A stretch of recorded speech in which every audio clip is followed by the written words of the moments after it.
72% tal-impjiegi li żdiedu fiċ-ċivil kienu kollha fl-oqsma tas-saħħa u tal-edukazzjoni.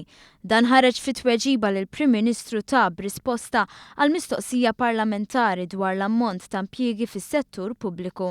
Fil-fatt, minn April 2013 il-qasam tas-saħħa f'pajjiżna ibbenefika minn 112 tabib ġdid, flimkien ma' żieda ta' 473 infermier jew paramediku.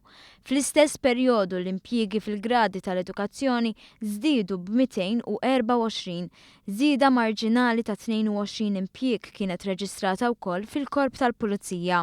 B'kuntrast, fl-ewwel sentejn u nofs tiegħu dan il-Gvern irreġistra tnaqqis sostanzjali fl-impjiegi amministrattivi u klerikali u anke fin-numru ta' messaġġiera.